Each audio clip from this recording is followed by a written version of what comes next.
사랑의 주님, 주님께 찬양과 경배를 드릴 수 있는 은혜를 주셔서 감사합니다. 우리를 치료해 주시고 회복시켜 주시는 우리의 구원의 주님의 이름을 높이며 이 시간 찬양하는 우리의 모든 입술들을 기뻐받아 주옵소서. 그러므로 주님의 이름만이 높임을 받으시며 영광이 되기를 원합니다. 우리의 모든 찬양을 흠양하여 주실 귀하신 예수 그리스도의 이름으로 기도드리옵나이다. 아멘.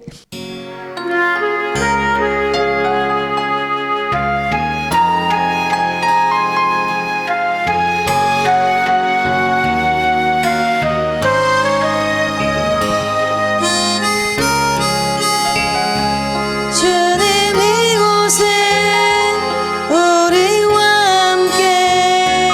함께 하시네. 나의 몸과 마음 경배드는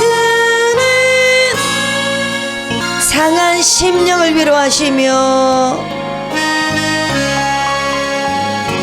상한 심령을 위로하시며 병든 우리 몸 고쳐주시네. 결박을 끊고 자유 주신 상한 심령을 위로하시며 상한 심령을 위로하시며 병든 우리 몸 고쳐주시네. 나의 몸과 마음 주신 상한 심령을 위로하시며 상한 심령을 위로하시며 병든 우리 몸 고쳐주시네. 결박을 끊고 자유 주시네. 상한 심령을 위로하시며 상한 심령을 위로하시며 병든 우리 몸 고쳐주시네. 결박을 끊고 자유 주시네. 상한 심령을 위로하시며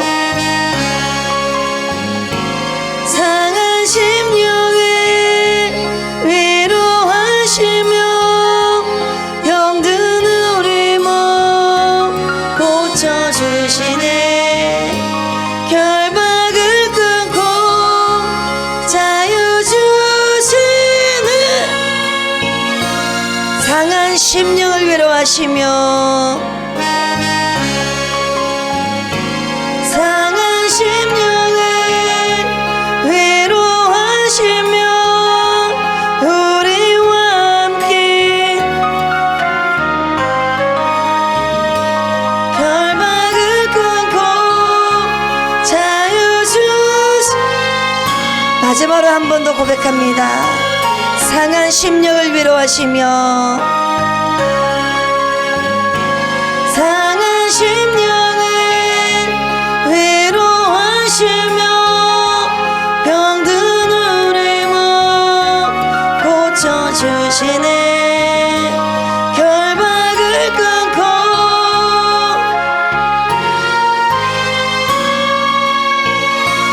주님 이곳에 계시네.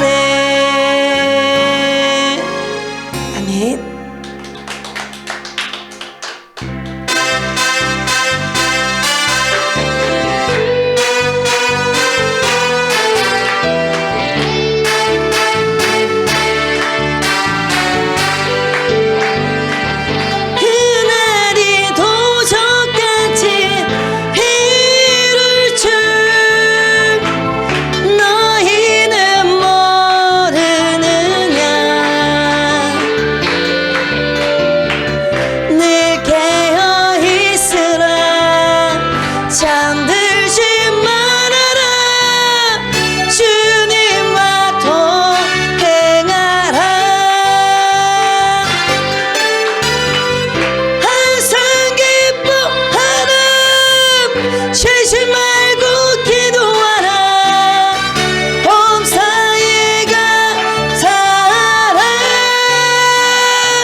같이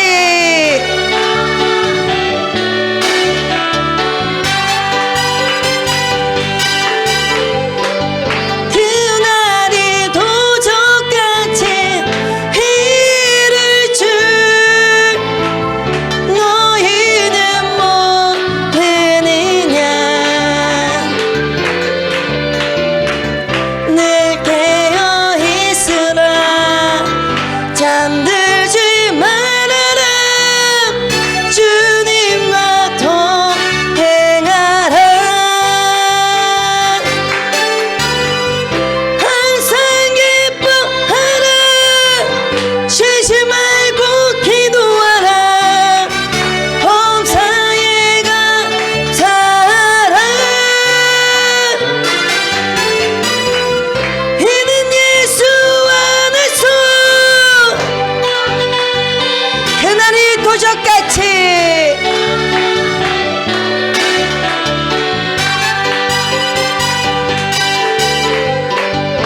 그날이 도적같이 이를 줄 너희는 모르느냐 늘 깨어 있으라 잠들지 말아라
많은 사람들 참된 진리를 모른 채 주님 곁을 떠나가지만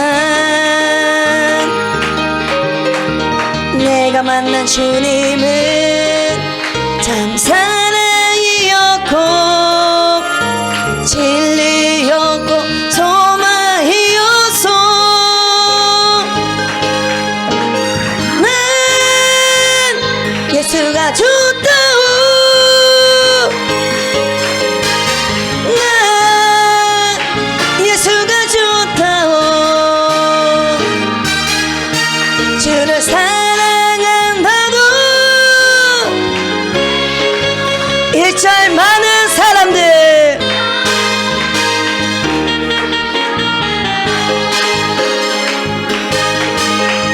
많은 사람들 참된 진리를 모른 채 주님 곁을 떠나가지만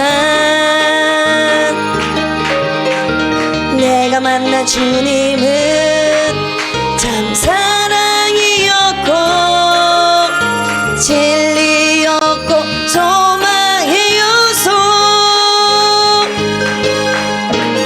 난 예수가 좋다오. 난 예수가 좋다오. 주를 사랑한다고. 많은 사람들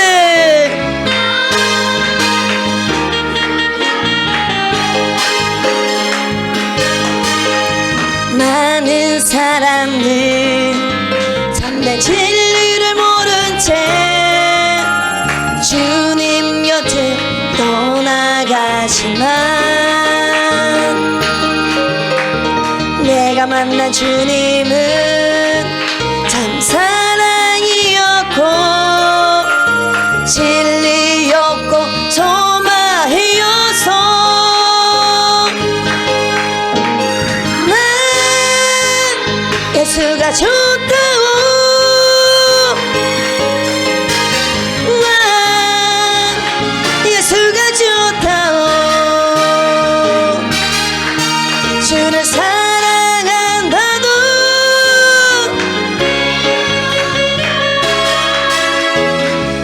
다시 한번 고백합니다. 많은 사람들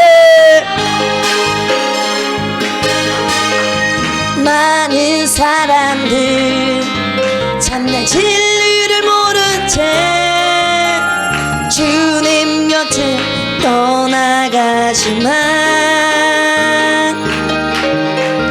내가 만난 주님은 참 사랑이었고 진리였고 소망이었어. 난 예수가 좋다오. 난 예수가 좋다오. 주를 사랑한다고. 2절 무궁침진 자야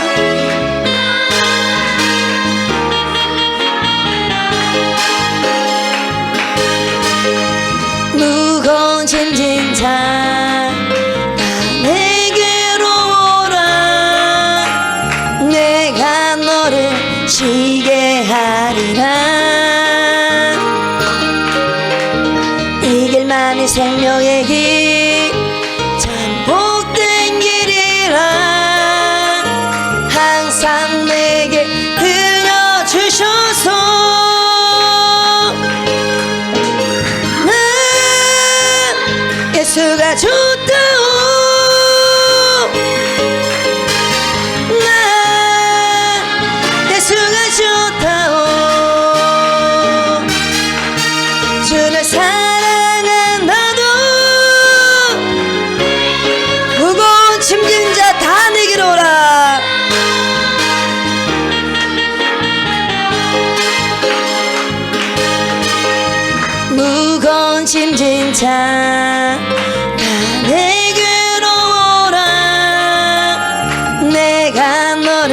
쉬게 하리라. 이 길만이 생명의 길 참 복된 길이라. 항상 내게 들려주셔서 난 예수가 좋다오. 난 예수가 좋다오. 주를 사랑한다도 무거운 짐진 자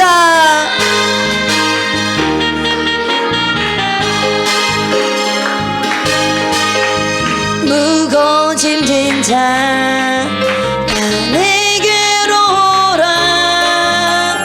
내가 너를 쉬게 하리라. 이 길만이 생명의 길 참 복된 길이라. 항상 내게 들려주셔서 난 예수가 좋다오. 난 예수가 좋다오. 주를 사랑한다도 난 예수가 좋다오.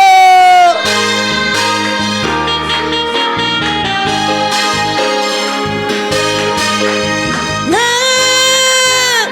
예수가 좋다오. 난 예수가 좋다오. 주를 사랑한다도 마지막으로 한 번 더 고백합니다. 난 예수가 좋다오.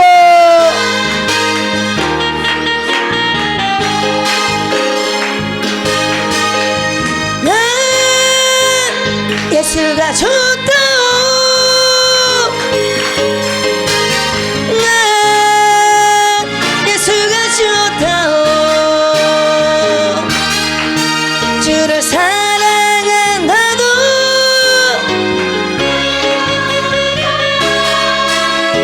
난 예수를 사랑한다오. 아멘.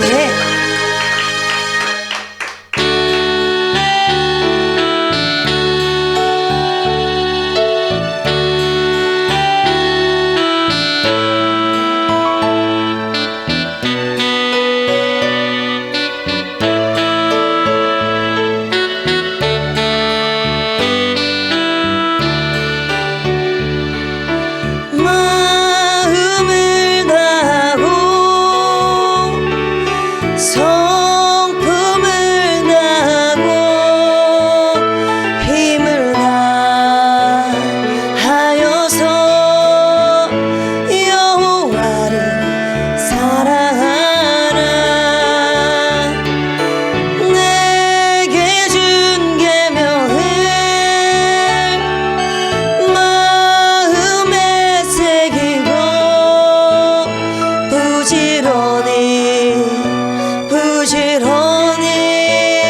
이웃에게 전하여라. 그러면 내가 짓지 않은 그 집을 주리라. 내가 심지 않은 과실을 먹게 하리라.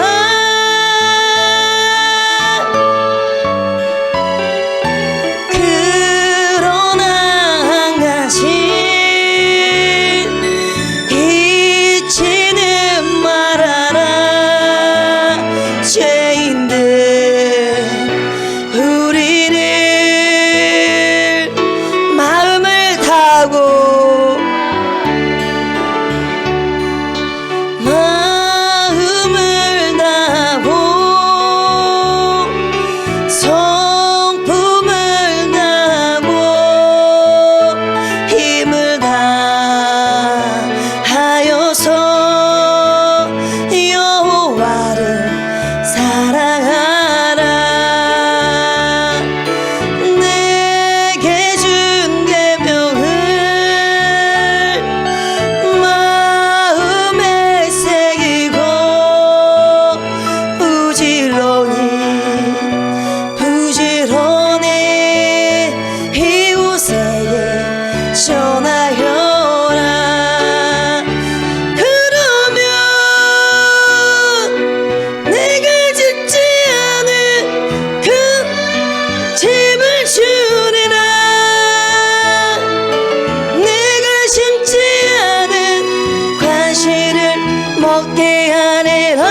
마지막 한 번 더 고백합니다.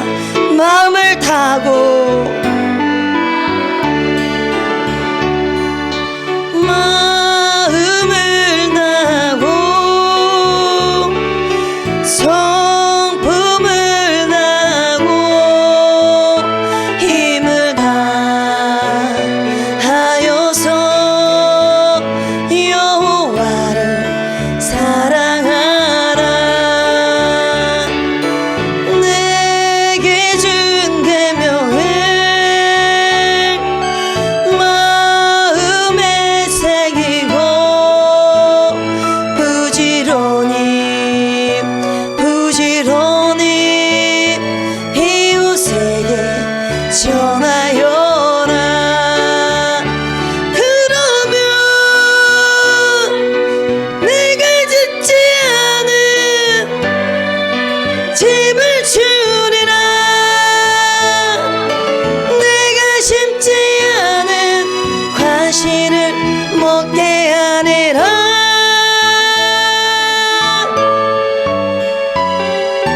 그러나 한 가지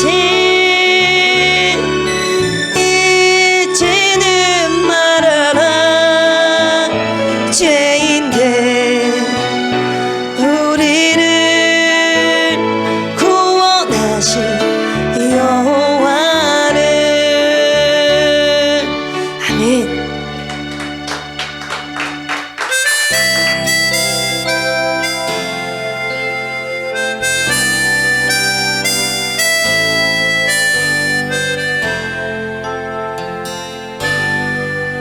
주님 말씀하시면 내가 나아가리다.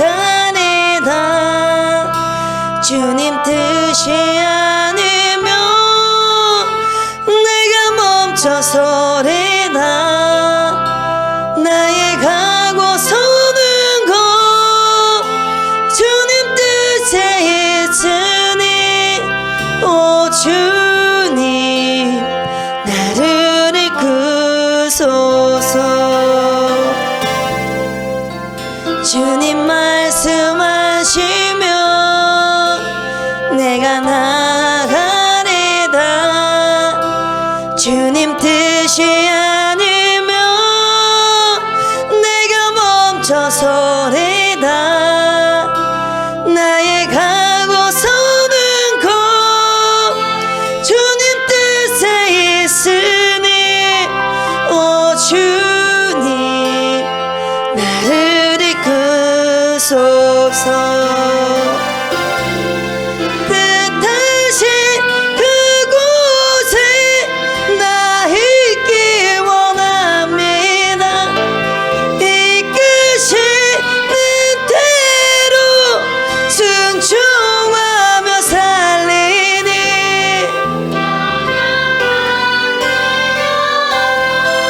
통하여 일하소서. 주님 나라와 그 뜻을 위하여 뜻하신 그곳에 나 있기 원합니다.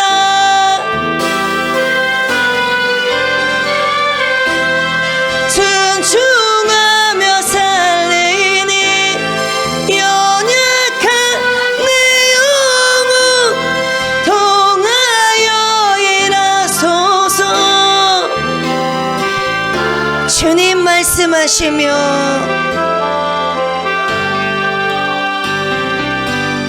오 주님 나를 이끌. 주님 말씀하시면 내가 나아가리다.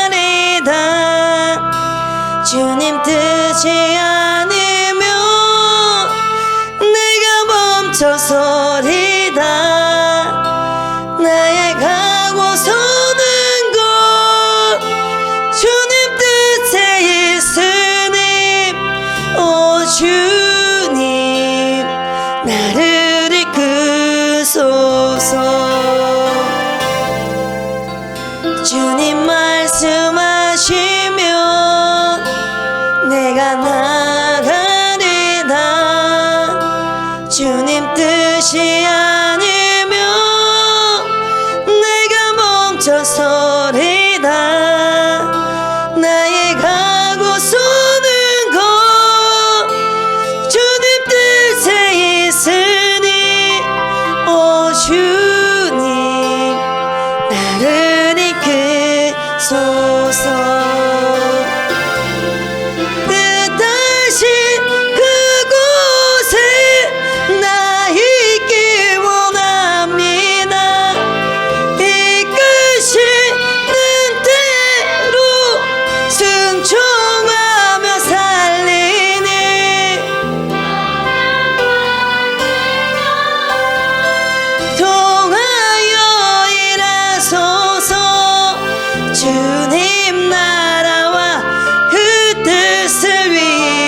나를 이끄소서.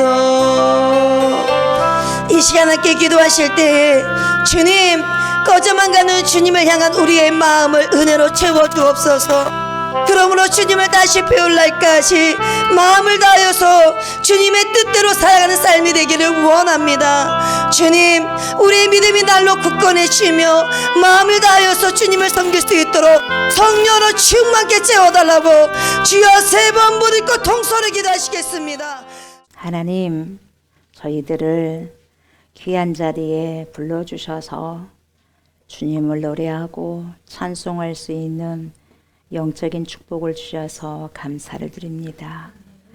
우리의 삶이 다해지는 그날까지 하나님을 우러러 경외하게 하시고 하나님을 더욱더 칭송하게 하시고 존귀 여기며 주님을 경외할 수 있는 귀한 심령들, 겸비한 백성들 될 수 있도록 하나님 지도하여 주시고 인도하여 주옵소서. 이 시간에도 성령께서 함께하여 주시사 저희 가장 가까운 곁에서 파라클레토스로 임하셔서 하나님의 진리의 말씀을 먹고 마실 때에 삶 속에서 살아낼 수 있도록 귀한 용단의 시간들 될 수 있도록 성령님께서 이 시간에 우리의 마음을 이끌어 주시고 더 낮은 곳을 향하여서 주님의 눈동자가 있는 곳에 우리의 눈동자가 박혀지는 귀한 시간들 되게 하시고 믿음으로 마음이 더욱더 성숙한 시간 될 수 있도록 하나님 인도하여 주시옵소서. 감사를 드리며 예수님의 이름으로 간절히 기도드리옵나이다. 아멘. 아멘. 하나님의 살아계신 말씀 봅니다. 요한계시록 14장입니다. 14장 13절부터 20절입니다. 요한계시록 14장 13절부터 20절입니다. 또 내가 들으니 하늘에서 음성이 나서 이르되 기록하라. 지금 이후로 주 안에서 죽는 자들은 복이 있도다 하시매 성령이 이르시되 그러하다. 그들이 수고를 그치고 쉬리니 이는 그들의 행한 일이 따름이라 하시더라.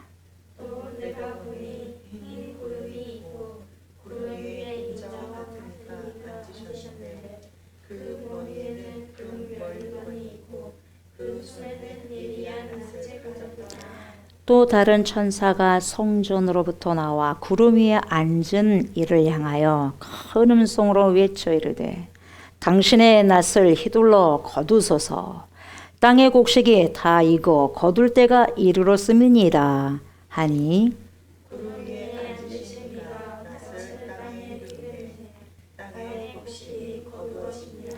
또 다른 천사가 하늘에 있는 성전에서 나오는데 역시 예리한 낫을 가졌더라. 또 물을 다스리는 다른 천사가 제단으로부터 나와 예리한 낫 가진 자를 향하여 큰 음성으로 불러 이르되 내 예리한 낫을 휘둘러 땅의 포도송이를 거두라. 그 포도가 익었느니라 하더라. 천사가 낫을 땅에 휘둘러 땅의 포도를 거두어 하나님의 진노의 큰 포도주 틀에 던지매 성 밖에서 그 틀이 밟히니 틀에서 피가 나서 말 굴레까지 닿았고 1600 스타디온에 퍼졌더라. 아멘. 아멘. 이 시간은 요한계시록 14장 13절부터 20절까지의 말씀으로 예리한 낫을 가졌더라. 이런 제목으로 말씀의 은혜를 나누고자 합니다. 이 시간에도 파라클레토스가 되신 성령께서 저와 여러분들의 심령에 자정하여 주셔서 하나님의 말씀을 들을 때 조명하여 주시고 알게 하시고 깨닫게 해주셔서 깨닫고 안 만큼 우리 삶 속에서 살아내고 출력해낼 수 있는 그런 은혜가 있기를 원합니다. 이렇게 간절히 기도하는 마음으로 말씀을 충종하셨으면 좋겠습니다. 아멘. 바로 13절부터 봅니다. 또 내가 들으니 하늘에서 음성이 나서 이르되 기록하라. 뭐라고요? 기록하라. 이런 음성이 들린다는 거예요. 하늘에서 기록하라.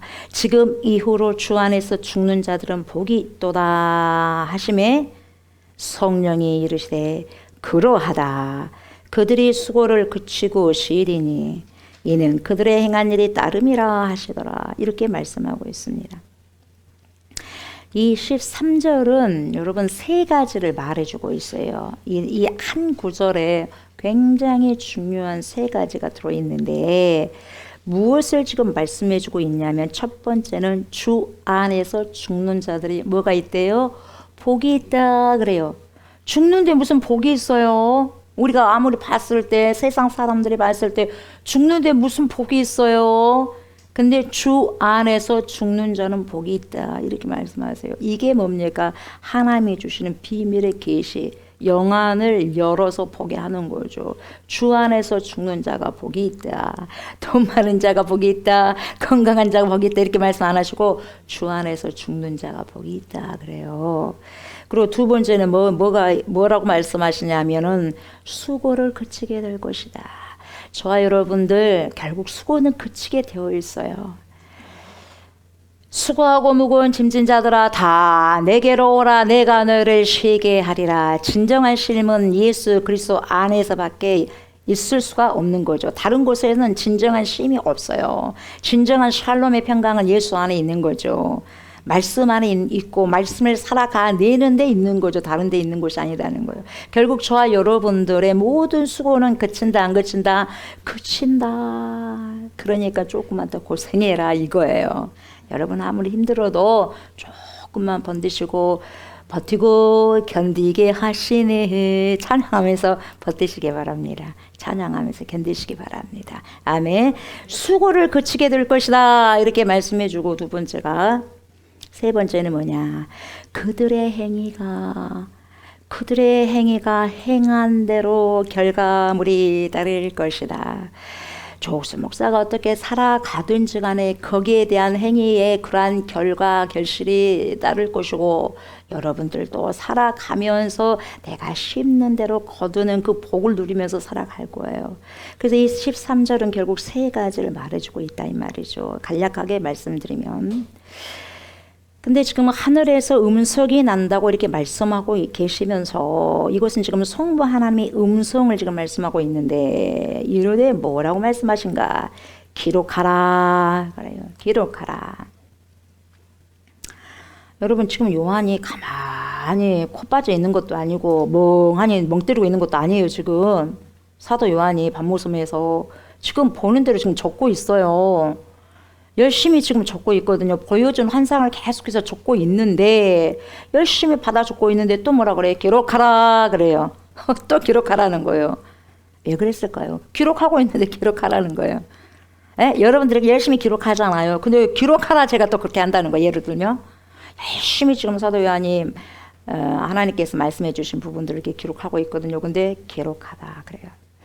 그래서 이 요한계시록에 무려 12번이나 기록하다라는 그러한 단어가 등장하게 됩니다. 예. 매우 여러분 이 12번 다 쓰여질 때마다 매우 아주 중요한 미세한 공통점이 있는데 그 공통점이 두 가지가 있어요. 첫 번째로 왜 이렇게 썼냐? 왜 이 기록하다라는 말을 썼느냐? 첫 번째는 장면의 전환이에요. 이 바꿔질 때, 체인지할 때. 극적인 장면이 체인지 됐을 때, 변화됐을 때, 어떠한 그런 장면이 전환되었을 때, 뭔가 새로운 국면을 말해 주려고 할 때, 그래서 그곳에 집중하게 할 때 뭘 쓴다? 쓰라. 기록하라. 이걸 쓰는 거예요. 기록하지 않는 게 아니에요. 지금 쓰고 있는데도 그 말을 쓰는 거죠. 그러니까 쉽게 예를 들자면, 지금부터 하는 이야기가 지금까지 한 이야기보다 다른 장면이거나 더 중요한 이야기를 할 테니까 더욱 너 잘 들어라 그런 의미예요. 사도 요한아 내가 지금까지 말을 했지 그것보다도 또 다른 장면이거나 더 중요한 말이니까 잘 들어라 이거예요. 그래서 기록하라라고 말하는 거예요. 안 기록해서 기록하라는 게 아니라 더 잘 들어 이거예요. 중요해. 더욱 중요한 거야. 지금부터 말할 것이 똑바로 들어 이거예요. 그런 강조를 이야기하는 것이고 둘째는 방금 말씀드렸지만 강조를 하는 거예요. 강조할 때 기록하라. 첫 번째는 어떠한 뭡니까? 장면이 전환됐을 때. 두 번째는 강조할 때. 왜요? 중요하기 때문에 반복해서 강조하는 거죠. 쓰고 있는데 또 쓰고 있어요. 기록하고 있는데 또 기록해요. 왜요? 기록하라 그래요. 왜? 재차 거듭 중요하니까 강조하는 거죠. 그것이 뭐예요? 중요한 게 첫 번째, 주 안에서 죽은 자들이 복이 있다. 기억해라. 네가 기억할 것은 그거고, 네가 기억하고 있다는 것은 네가 말해야 될 것이다. 앞으로 백성들에게, 내 백성들에게 말해야 될 거야. 이거거든요. 주 안에서 죽은 자들이 복이 있다. 아이러니하죠. 죽는데 복이 있대요. 인류 역사를 통틀어서 보세요. 인류 역사를 통틀어서 죽음을 복되다고 한 것은 기독교밖에 없을 거예요. 그러잖아요. 기독교밖에 없어요. 빈 무덤은 기독교밖에 없어. 예수 그리스도밖에 없어. 무덤이 없어. 예수님은. 왜? 살아나셨기 때문에. 그래서 우리 기독교만이 죽은 자들 앞에서 노래를 부를 수가 있고 찬송을 할 수 있는 거예요. 하늘 가는 밝은 길이 내 앞에 있으니 하면서 그걸 찬송할 수 있는 거예요. 예. 어디서 그런 노래를 합니까? 예. 왜 죽은 자들을 복되다고 했을까요? 그만큼 우리 예수 그리스도를 믿는 사람만큼 죽음에 관한 문제에서 소망과 확신이 있는 존재가 없다는 거예요. 우리 기독교만큼 그런 소망이 죽음에서도 있다는 거예요. 그래서 성도의 죽음이 복이 있다고 이야기하는 거죠. 저와 성도 여러분, 예수 믿는 사람들은요, 살면 살아서 할 일이 있고요, 죽으면 죽어서 갈 곳이 있는 자가 우리 크리스찬들이에요. 살면 살아서 해야 할 일이 있고, 죽으면 죽어서 갈 곳이 있는 자들이 그리스도인들이라는 거죠. 그러니까 죽음의 문제를 우리는 이미 넘어선 자들이 크리스찬들이에요. 이 죽음의 경계선이, 바운더리 경계선이 우리 그리스도인들은 큰 의미가 별로 없다는 거죠. 하나의 문을 통과하는 정도의 의미라는 거죠. 예. 우리가 믿음이 없다면 죽음이라는 건 너무 무서운 거잖아요. 있다가 없어져, 사라져버려? 근데 어떤 문을 통과해서 새로운 모습으로 뭡니까? 연결이 되는 거예요. 커넥이 되는 거예요. 끊어진 게 아니라 이 생명이 연결이 되는 거예요. 이 커넥이 된다는 거예요. 커넥.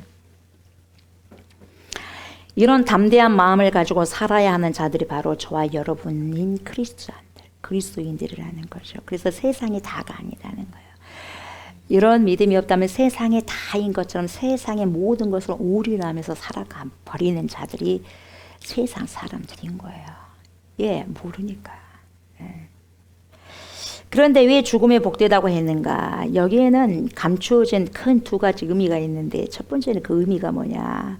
우리 주 예수 그리스도께서 십자가상에서 죽으셨는데, 죽으실 때 우리 예수님만 2000년 전에 죽으신 것이 아니라 하나님의 아들 되신 독생 성자만 죽으신 것이 아니라 저와 여러분들이 그때는 태어나지 않았지만 이미 우리는 거기에서 믿음으로 죽었어요. 거기서 예수님이 십자가에 못 박혀 죽을 때 저와 여러분들이 거기서 완전히 죽었어요. 왜 이것이 성립이 돼야 되냐면, 저와 여러분들이 거기서 죽지 않았다고 한다면 제 문제가 해결되지 못한 거예요. 그래서 제 문제를 해결받기 위해서는 저와 여러분들이 그걸 인정할 수밖에 없는 거예요. 인정한다는 것은 신뢰하고 믿는 거예요. 내가 거기서 죽었다. 예수님과 함께 죽었다. 죽어버려야지. 죄에 대해서 죽어버려야지. 죄가 죽어버려야지 천국 가지 않겠어요? 죄가 있으면 우리가 천국 못 가잖아요. 그러니까 죄를 죽여버려야 돼. 그래서 그 죄를 몽땅 안고 우리 예수님이 죽으셨는데, 그때 예수님이 죽으셨을 때 저 조옥수 목사 여러분들이 함께 죽었다 이 말이에요. 그걸 지금 믿음으로 선포하는 거죠. 그래야지 해결이 되는 거죠. 우리 주 예수 그리스도께서 십자가에 못 박혀 죽으실 때 나도 그 자리에 같이 죽었다. 그래서 다 이루었구나. 테텔레스타이. 그래서 그 믿음으로 우리가 살아가는 거죠. 우리 예수 그리스도께서 십자가에 죽으신 것은 저와 여러분들의 죄 짐을 그 순간 단번에 해결하신 거야. 단번에 한 번 죽으심으로, 단번에 드리는 한 번의 제사로. 그러니까 그 제사 지금 필요 있어요, 없어요? 필요 없어요. 예수님이 이미 하셔버렸다니까요. 테텔레스타이어 다 이루었는데 무슨 또 제사를 드려요? 큰일 나는 거예요. 그럼 우리 예수 피값이 아무런 의미가 없어져 버리는 거예요. 그래서는 안 되잖아요. 그래서 저와 여러분들은 아무리 연약한 가운데 놓여져 있다 한다 할지라도 이 죄 문제가 우리를 정죄하지 못하게 되는 거죠. 왜요? 그때 죽었어요, 죄로. 우리 예수님이 죽으실 때 나도 거기서 죽었다는 거예요. 근데 그것을 누가 완성시켰냐? 그리스도 예수님께서 완성시켜 버렸다는 거죠. 그걸 나는 믿어. 믿기 때문에 죄의 종노릇 하면서 살 수가 없는 거예요. 그런데 그분이 죄 문제를 해결하셨을 뿐만 아니라 어떻게 됐어요? 부활의 첫 열매가 된 거죠. 죽음을 이기시고 부활의 첫 열매가 되신 거죠. 열매로 뭡니까? 부활돼 버린 거죠. 예. 부활 되심으로 첫 열매가 되는 거죠. 살았다 이 말이죠. 그래서 그 안에 죽은 자들이 이 약속을 같이 받는다 그 말이죠. 그러니까 그분은 1세기에 우리 주 예수 그리스도께서는 1세기에 그 사건이 있어서 1세기에 십자가를 지셨단 말이죠. 지금 우리는 2000년이 지난 21세기에 그분을 지금 믿고 있는 거죠. 그럼 2000년간의 간격이 있지 않습니까? 2000년간의 간격이 있는데 이 갭을 어떻게 해결하는가? 이 갭을 해결할 수 있는 방법은 그 어떤 것도 할 수가 없어요. 오직 믿음에는 할 수 없는 거예요. 믿음. 그래서 믿음이 이기네. 믿음이 아니고서는 뭘로 해결할 수 있겠어요? 2000년의 갭을 어떻게 죽었다 깨어나도 할 수 없는 거예요. 근데 해결할 수 있는 딱 방법이 뭡니까? 믿음으로예요. 믿음으로. 오직 믿음으로. 그러므로 믿음으로 1세기의 십자가의 죄짐을 위해서 죽으신 예수 그리스도의 사건에 무엇을 받는다? 생명을 받는 거예요. 생명을, 영원한 생명을 받게 되는 거죠. 그러니까 시간의 개념은 저와 여러분들에게 시간, 이 크로노스라는 시간, 오늘은 총 2025년 2월 5일 맞죠? 2월 5일 수요일 맞죠? 예, 그러잖아요. 그것은 크로노스라는 시간이에요. 역사적인 시간. 우리가 보고 서로가 하는 약속이에요. 그게 크로노스라는 역사적 시간이거든요. 그래요? 예. 그런 시간은 하나님에게는 별 의미가 없어요. 우리에게 의미 있는 거죠. 하나님은 몇 년 몇 월 그 별로 중요하잖아요. 왜? 처음과 나중에 되시고 모든 역사의 뭡니까? 주인이신데 무슨 시간에 그런 개념이 필요 있겠어요? 우리의 미래도 하나님 앞에는 현재예요. 다 보여. 그래서 우리의 마지막도 우리 주님이 다 보고 계신 거예요. 그러니까 우리의 인생을 이끌어 가시고 제일 잘 이끌어 가실 분이 나는 모르는데 내가 나를 믿고 가면 얼마나 어리석고 미련한 짓이겠어요. 나의 모든 미래까지 현재를 보고 계신 하나님께 맡겨야지 그렇게 지혜로운 사람 아니겠어요? 그렇잖아요. 그래서 여호와를 경외하는 자가 지혜의 근본을 갖고 있는 거죠. 그 지혜가 열려지는 거죠. 어찌됐든 간에 전지전능하신 하나님께서는 시간 개념이 없어요. 별로 그런 의미가 없다는 거죠. 하나님께는. 그분이 십자가에서 죽으신 순간에 모든 인류를 위해서 십자가의 죄짐이 이미 해결이 돼버린 거죠. 그걸 우리는 믿는 거예요. 앞으로 우리 뭡니까 후손들도 이걸 믿음으로 뭡니까 구원이 되는 거죠. 그 믿는다는 자들이 누구냐? 렘넌트예요. 남은 자들이라는 거죠. 그런 거예요. 그 이후에 태어난 것 뿐이에요. 우리는 그 이후에 태어난 것 뿐이지 이미 또 그 전에 우리가 2000년 전에 믿음으로 죽어버린 거죠. 부활한 것이고 부활의 첫 열매가 예수님이 된 것처럼 그 예수를 믿게 되면 저와 여러분들을 죽어도 부활한다 안 한다? 부활한다 이거죠. 그러니까 이 모든 죄의 문제가 해결됐다 안 됐다? 됐다. 부활의 사건도 그와 같이 약속으로 받았다 이 말이죠. 그러니까 주 안에서 죽는다는 이 죽는 자는 복이 있다는 말 큰 두 가지 함축이 뭐냐? 죄의 문제가 해결됐다 첫 번째는, 두 번째는 부활의 약속과 함께 새로운 생명을 부여받았다 두 가지 의미를 포함하고 있다 이 말이죠. 자 13절을 봐요. 13절 지금 이후로 다시 13절 보면 지금 이후로 주 안에서 죽는 자들은 복이 있도다 하시매 그 다음에 누가 이르시되 그러하다 그래요? 성령께서 이르시되 아멘 그래요. 그러다가 아멘이거든요. 아멘 그래요. 하나님의 성과 하나님의 말씀에 동의합니다 그러는 거예요. 누가? 성령 하나님께서. 아멘. 그러니까 성령께서도 주 안에서 죽는 자들의 복이 있다는 그 말씀에 동의를 하셨다 이 말이죠. 그것이 뭐예요? 진리다. 지금 하나님의 성부 하나님께서 말씀하신 것이 진짜다. 진리다. 진짜 소망이다. 여러분들이 하나님의 백성들이 붙들고 가는 것은 이 진리를 붙들고 가야 된다. 이걸 지금 파라클레토스 성령께서 말씀해 주시는 거죠. 그래서 파라클레토스 성령은 진리의 영이잖아요. 그 진리가 누굽니까? 예수 그리스도예요. 그럼 예수 그리스도는 로고스 말씀으로 성육신 하셨잖아요. 로고스가 뭡니까? 근원이요, 근본이요. 모든 세상의 태초 근본이 되시는 분이거든요.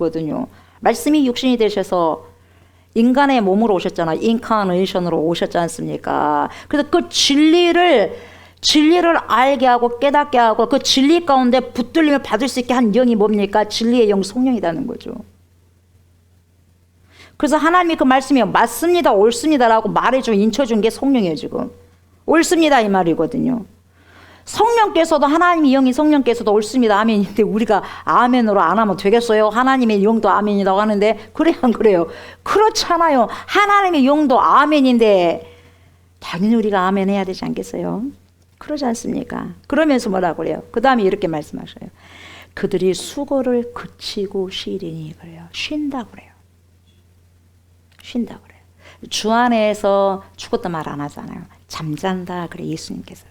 잠잔다. 내가 깨우러 가야 되겠다. 그렇게 또 이야기하지 않습니까? 저와 여러분 보세요. 저와 여러분의 모든 인생의 역사, 인생의 히스토리, 인생사의 정의는 뭐냐? 수고와 슬픔이에요. 내가 살아있다는 것은 수고가 있다는 거예요. 그게 살아있는 증거예요. 때로는 아픔이 있고 슬픔이 있고 힘듦이 있어. 이게 살아있다는 증거예요.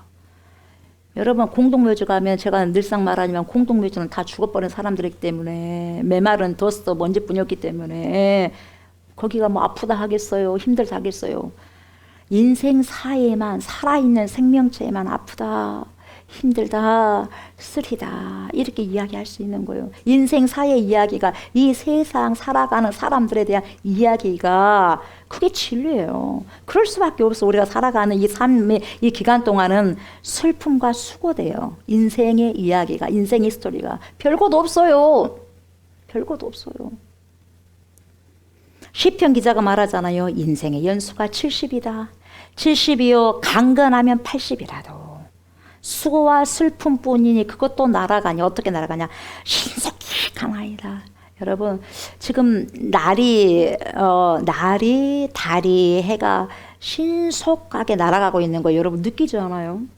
느껴져요. 느껴져.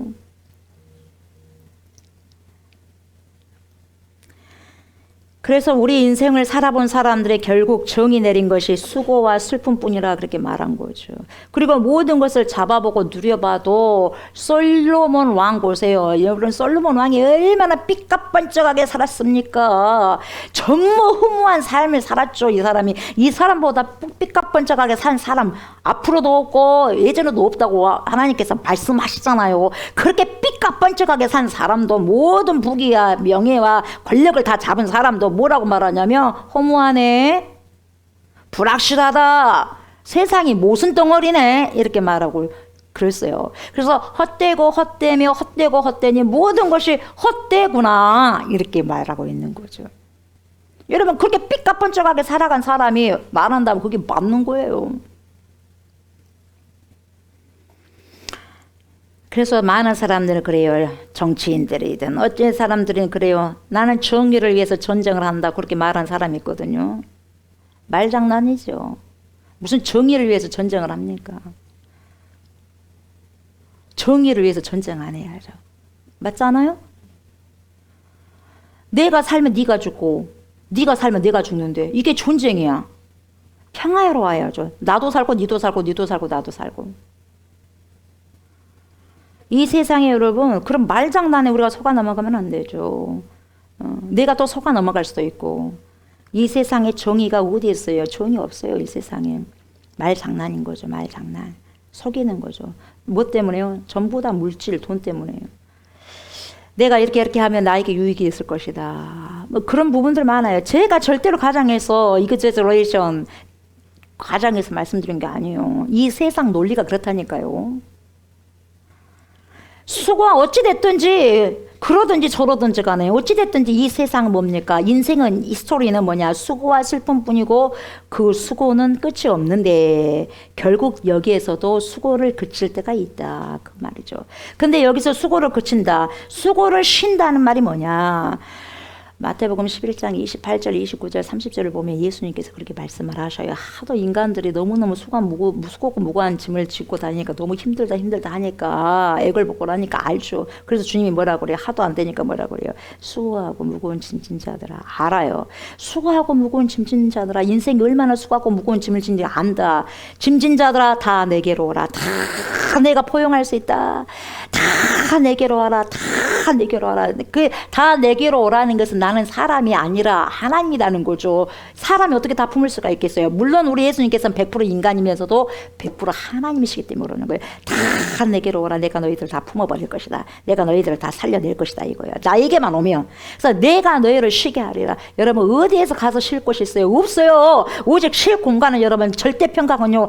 말씀이신 예수 그리스도 안에 있어야지. 거기에 탁 쳐서 밖에 있어야지 우리가 쉼을 얻는 거예요. 갓난아이가 어디에서 쉼을 얻겠어요? 기어다녀가지고 어디에서 쉼을 얻겠어요? 여기 퍽 찌고 저기 퍽 찌고 코피 터지고 해서 응앙 울고 하죠. 어린아이가 갓난아이가 엄마 품속에 있는 게 제일 그것이 평강하지 않겠어요? 그러지 않습니까? 똑같아요. 내가 너희를 쉬게 하리라. 예수 그리스도 그 품에 있을 때 우리가 100%의 샬롬을 누릴 수가 있는 거죠. 내가 너희를 쉬게 하리라. 그러면서 나는 마음이 온유하고 겸손하니 나의 멍에를 메고 내게 배우라. 그리하면 너희 마음이 쉼을 얻으리니 이는 내 멍에는 쉽고 내 짐은 가벼움이라. 이렇게 말씀하시는 거죠. 그래서 나의 멍에를 메고 배우라. 이게 무슨 말인가? 나의 멍에가 무엇인가? 내가 그러면 뭔가를 매야 되냐? 나의 멍에를 쥐고 배우라고 하니까 그럼 내가 또 다른 멍에를 매야 된다는가? 그런 말인가? 그 말이 아니라는 거예요. 그 말이 아니라 여기서 말씀하시는 예수님의 멍에가 뭐냐면 십자가 사건을 말씀하고 있는 거예요. 예수 그리스도의 십자가 사건을 말씀하고 있는 거죠. 다시 말하면 예수님이 매신 그 십자가의 사건 속에 내가 믿음의 고백을 통해서 거기에 십자가 사건으로 들어가기만 하면 거기서 온전하게 숨을 쉴 수 있고 온전한 쉼이 임한다는 것을 지금 말씀으로 소개하고 있는 거예요. 그래서 예수님의 짐이 쉽고 가볍다는 말은 누구에게 말을 하냐면 저와 여러분들에게 이 시대에 말씀하고 있는 거예요. 그때 제자들에게도 이야기했겠지만 저와 여러분들에게도 지금 말씀하고 있는 거예요. 그래서 이 말씀이 뭐냐? 누구든지 그리스도를 믿음으로 고백하면, 다시 말하면 예수님 안에 매너, 예수 안에 머문다면, 다시 말하면 말씀 안에 머문다면, 말씀 안에 머문다는 것이 말씀을 순종하고 살아간다면 인생들의 모든 눈물과 수고와 모든 집착과 절망이 거기에서 종식이 되고 종료된다는 거예요. 언제 그런 끝을 보느냐? 내 모든 탐욕이 어디서 끝을 보느냐? 말씀을 살아가고 순종해낼 때 그때 여러분 종료가 된다는 거예요. 그러지 않고서는 절대로 종료가 안 된다는 거예요. 여러분 끝이 없다는 거예요. 죽을 때까지도 쉼을 못 누리고 죽어버리는 거죠. 깨닫지 못하고 죽어버리는 거죠. 우리가 진정한 쉼을 얻기 위해서는 우리가 지금 육체가 살아가면서도 어디 안에 있어야 되느냐? 말씀 안에 있었을 때 진정한 쉼을 얻고 깨닫게 된다는 거예요. 그래서 나의 모든 탐욕적인 것이 종료가 된다는 거예요. 어디 안에서? 말씀 안에서. 우리가 이 십자가의 사건을 제대로 못 만나니까 세상 것에 집착을 하게 되고, 누누이 말씀드리지만 그것을 세상 것을 놓지 못하게 되고 분노하게 되고 격하게 만들어지고, 이런 세상의 수고와 모든 눈물겨운 짐들이 우리 인생을 어지럽게 하고 혼란스럽게 만든다는 거예요. 그래서 혼돈이 끝이 없는 거예요. 말씀이 내 안에 없으면 여러분 코스모스예요. 코스모스. 혼란스럽다. 우리 하나님께서 태초에 말씀이 계시니라 이 천지를 창조하기 전에 세상이 어땠어요? 코스모스. 아주 무질서 상황이었어요. 그러니까 말씀이 없을 때는 여러분 코스모스, 우리 영혼이, 우리 살아가는 것이 개판 5분 뭡니까? 5분 전이다 이 말이에요. 여러분 말씀이 내 안에 없다면 마음대로 살아가 버리니까 내 인생이 그래서 복잡하고 혼란스러운 거죠. 어수선하고. 그러나 말씀이 딱 정립이 되고 말씀 안에 내가 있다면 진정한 평화를 누리고 세상 것에서부터 자유로울 수가 있다 이 말이죠. 그 모든 것이 마지막에는 어디에서 끝이 나냐? 바로 십자가에서 끝난다는 거죠. 거기서 온전한 쉼을 누릴 수 있다. 그래서 모든 집착에서 자유할 수 있다. 이렇게 말하고 있는 거죠. 그래서 수고하고 무거운 짐진 자들아 다 내게로 오라. 나의 십자가 밑에서 쉬어라. 이렇게 예수님께서 저와 여러분들에게 초청하시는 말씀이죠. 자, 다시 14절 보세요. 14절. 자, 14절 보니까 이런 표현이 있죠. 또 내가 보니 흰 구름이 있고 구름 위에 인자와 같은 이가 앉으셨는데 그 머리에는 금 면류관이 있고 그 손에는 예리한 낫을 가졌더라. 여러분 보세요. 지금 인자와 같은 이라고 묘사되고 있어요. 이 인자와 같은 이라는 표현은 어디서 나오냐면 다니엘서 7장에 나와요. 이 다니엘서 7장을 가지고 배경을 갖고 있는데 인자와 같은 이라는 표현은 앞으로 오실 하나님의 아들 예수 그리스도를 묘사해주고 있는 거죠. 이분이 지금 어디 위에 앉아 계신다고 그랬어요? 어디 위에? 구름 위에 앉아 계신다는 거죠. 그러니까 계시록을 여러분 강의할 때마다 제가 늘 강조한 것이 있죠. 계시록은 무슨 작품? 문학 작품 중에서 뭐죠? 묵시문학. 그래서 이 계시록이라는 성경은 그 시대의 문화와 문학의 옷을 입은 성경이 계시록이에요. 그래서 문학적 표현이 굉장히 많이 들어가 있는 게 요한 계시록입니다. 그 중에서도 묵시문학으로 이렇게 쓰여져 있는데 이 어느 경우에 이 묵시문학적인 표현을 쓰냐면 두 가지 경우에 표현을 합니다. 첫 번째는 언제 이 묵시문학을 쓰냐면 심판을 설명하려고 할 때 직접적으로 언급하지 않고 문학적인 표현을 쓴다는 거예요. 문학적인 표현. 그리고 반대로 구원을 설명할 때도 묵시문학의 표현을 쓰고 있다는 거죠. 그러니까 이 그림도 결국은 이 두 가지 중 하나를 설명하기 위해서 지금 쓰고 있다는 거죠. 지금. 예. 자, 보세요. 여기서 흰 구름은 무엇을 지금 뜻하는가? 여러분, 흰 구름은요, 보좌요, 보좌. 보좌에 앉으신 보좌를 의미하는 거죠. 주님이 앉아서 주님의 통치가 이루어지는 그 장소, 그 보좌가 구름을 의미하는 거죠. 또 내가 보니 흰 구름이 있고 구름 위에 인자와 같은 이가 앉으셨는데 그 머리에는 뭐가 있어요? 금 면류관이 있고. 여러분 머리에는 뭐가 있어요? 면류관인데 뭔 면류관? 금 면류관. 은도 아니라 놋도 아니라 금면류관. 그래서 성도의 여러분 성도의 믿음은 금이어야만 돼요. 18K도 안 돼요. 금이어야만 돼요. 뭔 말인지 알겠어요?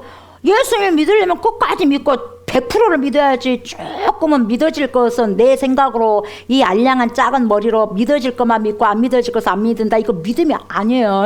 온전한 믿음이 아니고 내가 안 믿어져도 이해가 안 돼도 안 믿어지면 안 되니까 이해가 안 돼도 믿기로 작정해버린 거예요. 아멘. 이게 믿음이에요. 내가 이해가 안 돼도 믿기로 작정해버리고 믿기로 신뢰하기로 작정해버리는 거예요. 그래서 난 무조건 하나님의 편에 있을란다. 나는 무조건 어찌 됐든지 간에 말씀 편에 서 있을란다. 죽을 때까지. 이런 자가 믿음 있는 자다 이 말이에요. 이해가 돼서 믿는 게 아니에요. 이해가 안 돼도 믿고자 해버리는 거예요. 믿고자 용감하게. 그래서 믿음은요 금이에요. 금. 예수님께서 금면류관을 쓰셨어요. 예수님께서 십자가를 인간적으로 봤을 때는 안 주고 싶겠죠. 고통스럽고 무서운 것이니까. 그러지 않겠어요? 근데 금 같은 믿음을 동원해서 여러분 결국 승리하니까 십자가에서 승리하니까 하나님께서 아버지께서 금 면류관을 씌워버린 거예요. 근데 여러분 이때 이 금 면류관이라고 했는데 스테파노스 이 면류관이라는 것은 원래 용어가 여러분 일제시대 때 일제가 우리나라를 강탈을 했을 때에 접수한 것들이 굉장히 많았는데 그 중에서도 어디를 접수했냐? 대한성소공회를 접수했어. 성경을 찍어내는 거. 그래서 여기서 무슨 작업을 했냐면 우리 조선인들이 그 당시 쓰던 성경을 일제 언어로 바꾸어 버려서 많은 단어들을 어를 빼앗기 위해서. 그래서 이 성경에는 일본 천황에게 사용되던 그런 제의적 언어가 이 성경에 많이 섞여 있고 많이 녹아져 있다는 거죠.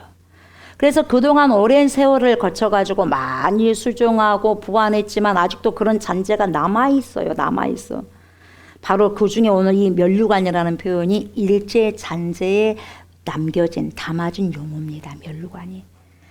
근데요, 이 원 본문에서는 이게 어떻게 표현되어 있냐면 스테파노스, 제가 말씀을 자주 드리잖아요. 스테파노스라고 표현되어 있는데 이 스테파노스는 헬라어로 직역을 하게 되면 뭐냐면 화관이요. 꽃으로 만든 관, 화관이요. 화관으로 이게 설명이 돼야 돼, 번역이 돼야 돼. 근데 면류관이라고 하는 거죠. 그래서 화관이 더 번역이 맞아요. 예, 꽃으로 해가지고 동그랗게 만들어서 얹은 간, 예, 이게 스테파노스예요. 스테파노스. 이 스테파노스는 성경에서 어떤 의미냐면 통치자, 이 통치와 권세자를 상징하는 거죠. 그래서 지금 구름 위에 지금 앉으신 예수님의 이 권세가 모든 역사의 출발의 시작이라는 것을 지금 말해주고 있다는 거죠. 그래서 여러분 알파와 오메가가 되신, 처음과 마지막이 되신, 그래서 이 세상의 시작과 끝이 예수 그리스도, 시작도 예수 그리스도, 마지막도 예수 그리스도로, 그래서 율법의 마침이 되는 거예요. 그래서 예수 그리스도로부터 시작해서 예수 그리스도의 역사의 통치와 심판으로 끝이 나게 된다 이 말이에요. 이 역사는. 여러분, 이러한 사실을 저희가 받아들이든지 안 받아들이든지 간에 상관없어요. 우리가 그걸 받고 그걸 믿든지 안 믿든지 그건 중요하지 않아요.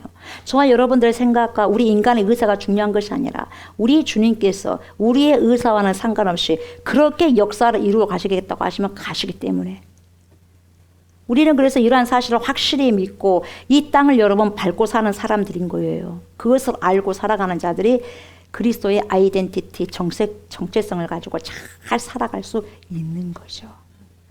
그래서 여러분 여기서 중요한 단어가 나오죠. 오늘 주제인데 여러분, 이분 손 안에 지금 뭐가 들려져 있어요? 그분 손 안에는 예리한 낫을 가졌더라 이렇게 말씀하고 있어요. 여러분 여기서 낫을 가졌다고 하니까 보통 사람들이 인식하는 낫은 뭐 하느냐, 뭘 베고 죽이고 그런데 심판의 영으로 낫을 쓴단 말이죠. 그래서 14, 15, 16절을 하나님의 심판으로 말하는 사람들이 가끔 있는데, 그렇게 기록한 부분도 가끔 있는데, 자 우리 스가랴서 한번 봅시다. 우리가 이미 공부했죠. 스가랴 5장 1절을 찾아보세요. 스가랴서 5장 1절을 찾아보시면 구체적으로 알 수가 있어요. 자, 스가랴 5장 1절. 오늘 이 낫이 무엇을 의미하는가? 이 예리한 낫. 스가랴 5장 1절 읽어봅시다.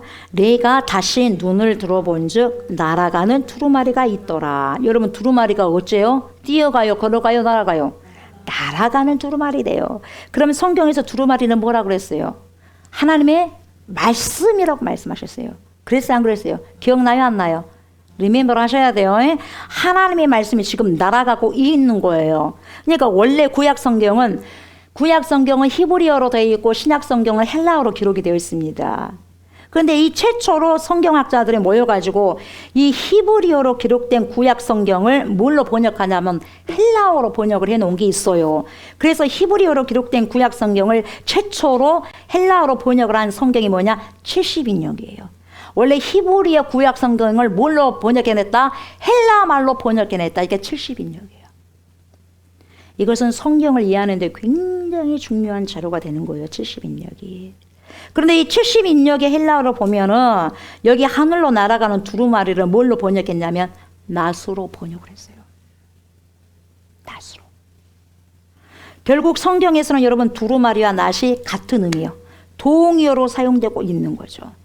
자, 그런 차원에서 오늘 본문을 다시 보시면 또 내가 보니 흰 구름이 있고 구름 위에 인자와 같은 이가 앉으셨는데 그 머리에는 금 면류관이 있고 화관 스테파노스 그 손에는 예리한 낫을 가졌더라. 여러분 그 예리한 낫이 뭐예요? 예리한 하나님의 말씀을 가졌더라 이 말이에요. 낫이 뭐예요? 두루마리, 날아가는 두루마리니까 예리한 하나님의 말씀을 가졌더라. 이거 문학적인 표현이니까 이렇게 써도 된다 이 말이죠.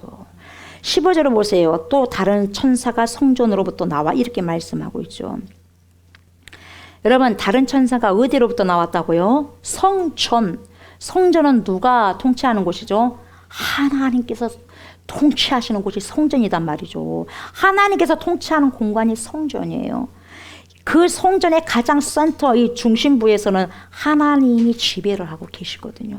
그러니까 지금 또 다른 천사가 성전으로부터 나왔다는 말은 누구로부터 보냄을 받았다는 말이 됩니까? 하나님께로부터 보냄을 받았다. 성전 안에서 천사가 나왔다 그러잖아요. 그러니까 누구의 통치를 받는다? 하나님의 통치를 받고 지금 뭔가를 지금 보냄을 받은 거죠. 하나님이 갔다 와라. 그러니까 지금 갔다 오려고 지금 나왔지 않습니까? 그래서 천사들은 그 존재 자체가 하나님께 보냄을 받아서 하나님의 일을 대행하는 자들이 누구예요? 천사들이에요. 이 원리는 누구에게도 적용되냐? 독생 성자 예수 그리스도께도 그대로 적용이 됩니다. 우리 성자 예수 그리스도께서 예수님 마음대로 이 땅에 오신 것이 아니라 성부 하나님의 뜻을 행하려고 보냄을 받으셨어요. 누가 보내셨어요? 성부 하나님이 보내셨다 이 말이에요. 아버지의 뜻을 행하기 위해서 이 땅에 오셨다 이 말이에요. 인카네이션, 말씀이 육신이 되셔서 오셨다. 요한복음에 말씀드린 것처럼. 얼마나 중요한 이야기입니까? 그러니까 이걸 보세요. 아버지의 뜻을 행하기 위해서 예수님께서 이 땅에 보내심을 받았어요. 그걸 가만히 생각해 보세요. 저와 여러분들 한번 대입해 봅시다. 우리 믿음의 사람들이, 저와 여러분들이 이 세상 역사 속에서 대한민국이라는 나라에 태어났어요. 내가 대한민국에 태어나고 싶어서 태어난 사람 어디가 있어? 하나님께서 태어나게 하셨어요. 그냥 그걸 받아들이는 거예요.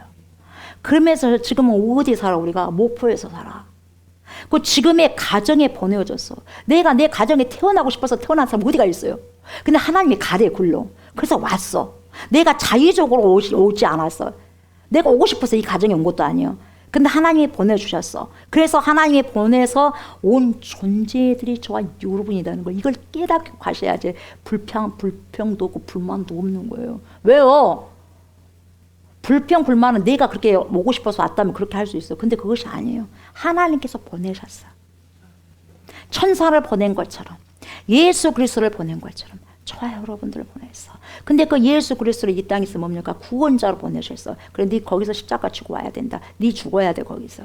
저와 여러분들을 얼마나 편하게 살면 좋겠습니까? 그러나 우리는 뭡니까? 이 세상이 뭡니까? 우리의 인생은 수고와 슬픔이에요. 그것도 신속히 날아간대요. 그러나 여기서 주님께서 주시는 사명이 있겠죠. 예수님께서 주신 사명이 있는 것처럼 저와 여러분들에게도 있겠죠.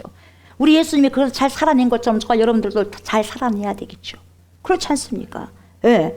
그래서 항상 저와 여러분들이 기억해야 될 것이 뭐냐면 바로 나는 하나님께로부터 보냄을 받은 자라는 거예요. 아멘. 여기에서 저와 여러분들 한 사람도 내 뜻대로 좌우로 오고 싶어서 온 사람이 있어 없어? 없어요. 그걸 내 뜻대로 가고 싶다고 해서 저 안 가. 뭔가요? 그것이 바로 그걸 증명하는 거예요. 내가 오고 싶다고 해서 이 땅에 왔어요. 내가 가고 싶다고 해서 또 그날 만들어갖고 그날 내가 이날 나 하나님께 갈란다고 그때 갑니까? 모르는 거예요. 그걸 우리는요 그것을 받아들여야 돼요. 그걸 받아들여야 돼. 그래서 우리는 하나님께서 주신 대로 살고 주신 대로 가는 거예요. 이런 인식이 없다면 조그만 나에게 어려움이 찾아오게 되면 하던 일을 다 집어 던져버리고 숨어버리고 하고 회피하려고 해버리는 거죠. 그리고 만사가 모든 일이 짜증이요 짜증에 짜증, 불만에 불만, 스트레스에 스트레스, 갈등에 갈등 이러는 거죠.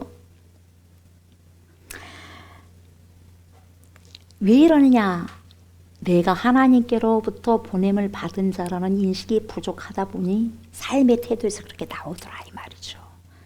내가 지금 이곳에 조옥순 목사가 여러분들이 대한민국이라는 국적을 받게 하시고 그리고 전라남도 목포시라는 곳에 있게 하시고 이러한 가정에 나를 보내주시고 지금 이렇게 살아가게 하신다는 것은 다 주님께로부터 보냄을 받았기 때문이라고 한다면 불평도 필요 없고 원망할 것도 하나도 없다는 거죠. 그냥 있는 데서 살다 가면 되는 거예요. 왜요? 우리 주님께서 하셨기 때문에. 아니라고 우리가 부정하겠어요? 그럴 수 없는 거죠. 그냥 저와 여러분들이 해야 할 일은 그것을 받아들이고 감사하면서 힘들어도 묵묵히 그냥 하루하루 삶을 주님 바라보면서 살아가고 살아내는 거예요. 하루하루 계수하면서 가는 거예요. 오늘도 지나갔네 X, 또 오늘도 지나갔네 X. 그러면서 점점점 그렇게 하다 보면 결국 하나님 앞에 서게 될 것이에요. 다. 이렇게 하루하루 살아가고 살아내는 것이 제가 해야 할 일이고 여러분들이 해야 할 일이다 그 말이죠. 더 잘 살려고 더 욕심을 부릴 필요가 없고요. 더 경쟁하면서 내 욕구를 채우려고 할 필요가 없어요. 얼마나 고단합니까? 가만히 있어도 고단한 인생. 그렇게 살려면 얼마나 스트레스 받고 고단한 인생길이겠어요. 경쟁하려고 하려고 하니 얼마나 힘들겠어요. 안 되는 거 막 하려고 하니까 힘들잖아요. 주어진 삶에 감사하면서 살아가는 거죠. 그렇게 하다가 힘들고 내 뜻대로 안 되면 스트레스 받죠. 해도 안 되면 우울증이 오죠. 공황장애 오죠. 삶이 왜 이렇게 힘드나. 나의 모든 생각이 너무 커서 그것이 여러분 어떻게 해요? 그 내 생각의 바위가 너무 커가지고 나를 완전히 콕콕 그냥 눌러버리는 거죠. 내 생각에 뭡니까? 눌려가지고 그냥 넘어져 버리는 거예요. 거기에 지쳐가지고 그냥 주여 어찌하면 좋습니까? 했을 때 주님 뭐라 그러? 왜 그렇게 힘들게 사냐? 수고하고 무거운 조국수 목사야. 내게로 오라. 내가 너의 짐을 다 풀어줄게. 쉬게 하리라. 왜 그렇게 하려고 하느냐. 내 말씀 안에서 좀 거해라. 그러는 거예요. 그러지 못하면 여러분 내 삶이 번아웃이 되어버리는 거죠.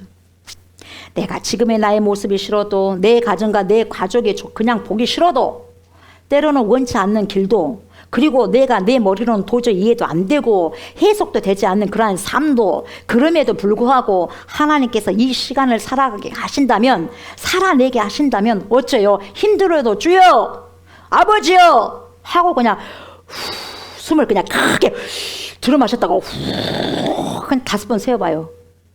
들이마시고 내쉬고 하면서 주님 먹습니다. 내쉽니다. 내 속에 있는 더러운 거 나갑니다. 주님 들어 마십니다. 말씀 마시고 내 속에 있는 쓸데없는 거 내 품습니다. 하면서 그렇게 하면서 버티고 건디면서 살아가는 것이 바로 하루하루 믿음을 지키며 인내하며 고수하면서 살아가는 거죠. 어쨌든지 간에 성전으로부터 천사가 나오는데 이 천사가 뭐라고 말하냐면 구름 위에 앉은 이를 향하여 구름 위에 앉은 이는 예수님이거든요. 구름 위에 앉아서 온 우주와 시간과 역사를 통치하고 계신 우리 예수 그리스도께 그 어린 양 예수 그리스도에게 한마디 메시지를 전달하는데 뭐라고 전달하냐면 이래요.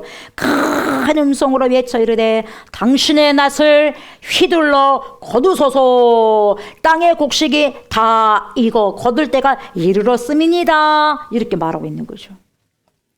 당신의 낯을 휘둘러 거두소서. 이런 표현들 때문에 학자들마저도 이 강해자들마저도 많은 오해를 했다는 거죠. 이것은 뭐냐? 이것은 심판이 아니냐? 근데 여러분 이 낯이 뭐라고 그랬어요? 하나님의 말씀이라 그랬어요. 여기 지금 천사가 구름 위에 앉으신 인자에게 지금 뭐라 그래요? 휘둘러. 낯을 어떻게 하라 그래요? 휘둘러라고 말해요. 그러니까 심판하고 베고 자르고 부수고 깨고 이런 개념으로 이해를 하지 말고 성경에는 이것이 있듯이 아니라 뭐냐. 이 성경에는 이 휘둘러라는 말이 원 단어가 뭐냐면 펜포예요. 펜포. 휘둘러라는 단어가 아니에요, 여러분. 여기 그렇게 뭡니까? 막 베고 자르고 그런 뜻이 아니다 이 말이에요. 이 휘둘러가. 펜포라는 것인데 이 펜포라는 것이 무슨 뜻이냐면 사도행전 13장에도 나오는데 이 안디옥 교회 성도들이 금식하고 기도하는 가운데 바나바와 바울을 따로 세웠어요. 그래가지고 성령이 그들을 보내사 그래요. 성령이 그들을 보내사라고 했을 때에 이 보내다라의 단어가 바로 펜포예요. 우리 펜팔 하죠. 펜팔 한다 그랬잖아요. 예전에 그 군인 아저씨에게 펜팔하고 막 그러잖아요. 다른 외국에 있는 친구가 펜팔하고 한다 그러잖아요. 펜포. 이 펜포. 이게 뭐냐? 보내다예요. 그래서 이 펜포라는 단어는 여기서 번역하기를 휘두르라고 했는데 이 휘두르라는 뜻이 뭐냐? 낯을 들고 막 휘두르라는 그런 의미가 아니라 말씀을 보냈다 이 말이에요. 말씀을 보내라 이런 뜻이에요. 즉 당신의 말씀을 보내요. 거두소서 이 말이에요. 그럼 왜 거두냐? 왜 거둡니까? 그 뒤에 보면 여러분 땅의 곡식이 다 익어 거둘 때가 이르렀기 때문에 그렇습니다. 이렇게 말하고 있어요. 그래서 오늘 20절까지 내용을 보면 여기에 표현된 익었다는 말이 두 군데가 표현이 되거든요. 곡식이 익었기 때문에 낫을 휘둘러야 된다고 하는데 다시 말하면 익었다는 표현이 두 군데가 등장하는데 어디서 나오냐면 18절 보세요. 또 불을 다스리는 다른 천사가 제단으로부터 나와 예리한 낫 가진 자를 향하여 큰 음성으로 불러 이르되 내 예리한 낫을 휘둘러 땅에 포도송이를 거두라. 그 포도가 익었느니라 하더라. 이렇게 말하고 있어요. 여러분 16절에서는 뭐가 익었어요? 곡식이 익었어요. 그런데 18절에는 뭐가 익었어요? 포도가 익었습니다. 그런데 여러분 우리 한글 성경이나 영어 성경이나 보면 똑같이 익었다는 표현을 썼어요. 이게 한계입니다. 이게 한계예요. 번역 성경의 한계라고 볼 수 있죠. 그런데 원문을 보면 곡식이 익은 것과 포도송이가 익은 것이 익었다는 상태가 똑같을 텐데 전혀 다른 단어를 사용하고 있다는 거예요. 그래서 곡식이 익었다고 할 때는 무슨 단어 썼냐? 크시레노. 크시레노라는 헬라어를 썼어요. 이 크시레노라는 뜻은 뭐냐? 마르다, 피폐해지다라는 뜻이요. 마르다, 피폐해지다. 오늘 보세요. 본문 15절 하반절을 보시면 또 다른 천사가 성전으로부터 나와 구름 위에 앉은 이를 향하여 큰 음성으로 외쳐 이르되 당신의 낫을 휘둘러 거두소서 땅의 곡식이 다 익어 이렇게 말씀하고 있잖아요. 여기서 이거가 크시레노예요. 크시레노인데 무슨 뜻이라고요? 마르다, 피폐했다, 말랐기 때문이다 그 말이에요. 말랐기 때문에 피폐한 곡식을 왜 거두냐? 왜 거두겠어요 여러분? 유대 농사의 생리를 여러분 잘 이해하셔야 돼요. 자, 유대인들은 언제 추수를 하냐면 언제 다시 말하면 낫을 들게 되냐면 추수할 시기가 다가오면 어떻게 되느냐. 유대의 토양은요. 농사 생리는 제일 먼저 뭐가 마르냐면 땅이 말라. 땅이 먼저 마릅니다. 땅이 자연히 마르면 곡식이 마르는 것이 아니라 그때 곡식이 마르는 것이 아니라 곡식 옆에 우리가 말하는 가라지가 있어. 곡식이 마른 게 아니라 가라지가 말라요. 그러니까 가라지라고 불리는 잡풀들이 마르기 시작돼. 땅이 먼저 마르고 토양이 먼저 마르고 그 다음에 곡식이 마른 게 아니라 잡풀이 말라. 가라지가 말라. 그러면 제일 나중에 뭐가 남아? 곡식이 남아요. 그래서 그 옆에 잡풀들이 말라가기 시작했을 때 슬쩍 표현되는 스케치가 휘어졌다 그렇게 말해요. 잡풀이 났다는 거예요. 예수님이 제자들에게 말씀하시잖아요. 눈을 들어 밭을 보라 휘어져 추수할 때가 되었도다 그래요. 이 말은 뭔 말이냐? 이제 땅이 말랐다. 마르고 잡풀들이 말랐다. 그래서 이제 뭡니까? 곡식 거두자 이 말이에요. 마지막에는 곡식이 남았다. 그래서 그때 낫을 대자 이 말이에요. 추수하자 그 말이에요. 그러니까 이 말은 이런 뜻이죠. 15절 당신의 말씀을 보내어 거두소서 땅의 곡식이 다 피폐할 때까지 되어 이르렀음이니라 이렇게 말하죠. 그러니까 이 말은 곡식이 피폐해졌다는 말이 아니라 옆에 잡풀들 가라지가 피폐해졌다 그 말이에요. 이해가 됩니까? 그래서 베드로후서에 뭐라고 말해요? 풀은 마르고 꽃은 떨어지되 여호와의 말씀은 세세 무궁토록 있도다 그래요. 절대 마르지 않는 거예요. 하나님의 말씀은. 네. 바로 그 인용구가 그런 유대의 내용 속에서 등장하는 거죠. 그러면 뭐만 나중에 마지막에 남는 게 뭐냐? 곡식만. 다시 말하면 참 알곡만 남아. 말씀을 지키고 말씀을 살아간 자들만 남게 된다는 거예요. 참 진리만 지키는 자들만 결국 남아요. 그 외에는 알곡같이 비슷하게 자라난 가라지들은 다 말라 비틀어져 버린다는 거예요. 교회 안에 가라지 많습니다. 알곡같이 비슷비슷한 게 많습니다. 그러나 참 알곡이 아니에요. 이제 마지막 때는 그때 갈라지겠죠. 그때 다 잘 알겠죠. 내가 가라지였는지 내가 곡식이었는지 다 알겠죠. 이 말은 영적인 정확한 의미는 뭐냐? 하나님의 말씀을 붙잡고 힘겹고 고단한 눈물의 골짜기를 지나가면서 끝까지 믿음의 주요 또 온전케 하신 이 예수님만 바라봤을 때 그 예수 그리스도만 바라보았던 그 성도들만 믿음을 끝까지 지키고 인내한 자들만 남게 된다 그 말이죠. 이들에게는 그래서 이것이 심판이 아니라 구속의 완성을 이루어간다 이 말이죠. 이걸 말해주는 거죠. 낫을 된다는 것이. 그러니까 이것은 심판을 말하는 것이 아니라 구원을 말한 것이다. 구속의 완성.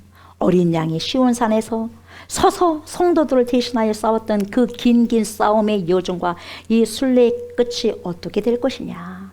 말씀을 붙잡고 끝까지 온전케 하신 이 예수를 바라봤던 정말 바보처럼 손해보고 바보처럼 잘리고 살았던 남겨진 성도들이 어떻게 구속의 완성을 이룰 것인가를 보여주는 거예요. 다시 말하면 하나님께서 최종적 하나님의 택한 백성들의 결국이 뭐냐, 그걸 전체 보기로 싹 지금 해주는 거예요.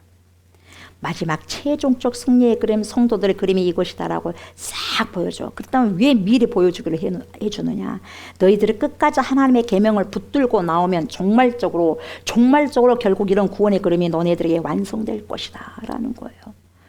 그것이 오늘 이 말씀의 결론적으로 저와 여러분들에게 보여주는 약속의 픽처, 그림이라는 거죠. 오늘 이 저녁에 이 자리에, 이 예배의 자리에 가운데 사방으로 죽음 같은 치력 같은 우겨쌈을 당하고 정말 이것이 뭘까? 이 고단한 인생 언제 마무리될 것인가? 왜 나는 계속해서 손해만 봐야 되는가? 왜 이렇게만 나는 이런 식으로만 살아야만 되는가? 정말 설득도 안 되고 이해도 안 되고 인생에 대한 해석이 전혀 내 머리로는 되지 않을지라도 끝까지 마지막까지 렘넌트 남는 자가 되어서 믿음의 주입니다. 믿음의 주요 또 나를 온전케 하시는 이인 예수만 바라보면서 예수에 대한 신뢰와 예수에 대한 믿음을 가지고 다른 사람은 못 믿죠. 오직 예수 말씀을 믿고 가면서 끝까지 말씀에 대한 신뢰를 놓지 말라는 거예요. 놓지 말고 저와 여러분들이 이 궁극적인 그림을, 오늘 보여준 그 그림이 마지막 내 그림이라고 생각하면서 아무리 오늘이 힘든다 한다 할지라도 오늘 느려뜨렸던 두 어깨에 뭘 가져? 힘을 얻고 말씀으로 다시 일어나는 복된 저녁이 되어라는 거죠. 말씀을 마무리합니다. 이 세상 여러분 불공평합니다. 공평할 수 없어요. 불공평한 게 맞아요. 절대로 공평할 수 없어요. 공평하지 않는 세상을 향해서 공평하기를 바라시면 힘만 빠져요. 내 힘만 빠져요. 그렇다고 해서 우리가 정의롭지 못하게 살면 안 되죠. 공평하지 못한 세상일지라도 저와 여러분들은 하나님의 자녀들로서 정의와 공의를 강같이 흘러보내면서 살아가셔야 됩니다. 인간 안에서는 절대로 공평하지도 않고 평강하지도 못하죠. 오직 공평하고 평강하신 분은 오직 예수 한 분밖에 없고 전능하신 하나님밖에 없습니다. 그러니 저와 여러분들은 평생 동안 무조건 어디에 하나님 말씀편에 있다가 하나님 편만을 들다가 우리의 생명을 마무리하는 것이 제일 큰 일이 될 것입니다. 이게 가장 큰 일이에요. 내가 말씀 앞에 서는 일이 가장 큰 일입니다.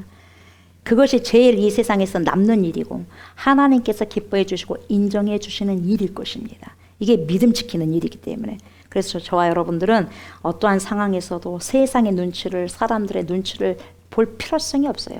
오직 하나님의 말씀에 순종할 뿐입니다. 그것이 바로 저와 여러분들에게 해야 할 일이고 본분이라는 거죠. 오늘도 저와 여러분들을 하루하루 구원해 주시고 구원해 내시기 위해서 예리한 낫을 주님께서 지금 가지고 계십니다. 그 예리한 말씀을 통해서 저와 여러분들이 하나님을 만날 수 있는 길을 열어두신 것입니다. 그게 말씀이에요. 예리한 낫, 하나님의 말씀. 아무리 힘들고 어려운 시간들을 할지라도 이 시간들을 주님께서 주신 힘으로 잘 견디시고 버티시면 마지막 날 우리 주님께서 구원하시는 그 날 잘했다 착하고 충성된 내 아들아 내 딸아 잘 이겨냈다 믿음을 잘 지켰다 내가 베풀어 놓은 귀한 잔치에 함께 참여하셨구나. 이렇게 기쁘게 품어주시는 축복이 저와 여러분들에게 있으시기를 주의 이름으로 축복합니다. 아멘. 감사합니다, 주님. 이 세상은 다 불공평하죠. 불공평한 세상이지만 우리는 정의롭게 공의롭게 하나님 말씀을 살아내고 살아가야 할 책임이 있고 우리가 끝까지 붙들어야 될 것은 예리한 낫을 가진 우리 주 예수 그리스도의 말씀, 하나님의 살아계신 말씀, 그 말씀을 지켜내면서 끝까지 하나님을 신뢰하면서 우리의 마지막 날까지 끝까지 신뢰하고자 붙들고자 하는 것이 하나님의 귀한 생명의 말씀이라는 것을 알고 깨달았으니 우리의 삶이 정말 힘들고 어렵다 한다 할지라도 그 가운데서 진리의 말씀을 잘 지켜나가고 그래서 그 말씀의 열매를 거둘 수 있는 귀한 인생, 복된 인생들을 잘 살아내서 마지막에 그래도 잘했다. 착하고 충성된 종아, 내 아들아, 내 딸들아, 이렇게 귀한 칭찬과 인정을 받을 수 있는 주님의 복된 인생 우리 모두가 될 수 있도록 축복하여 주옵소서. 감사를 드리며 예수님의 이름으로 간절히 기도드리옵나이다. 아멘. 하늘에 계신 우리 아버지여, 이름이 거룩히 여김을 받으시오며 나라가 임하시오며 뜻이 하늘에서 이루어진 것 같이 땅에서도 이루어지이다. 오늘 우리에게 일용할 양식을 주시옵고 우리가 우리에게 죄진 자를 사하여 준 것 같이 우리 죄를 사하여 주시옵고 우리를 시험에 들게 하지 마시옵고 다만 악에서 구하시옵소서. 나라와 권세와 영광이 아버지께 영원히 있사옵나이다. 아멘.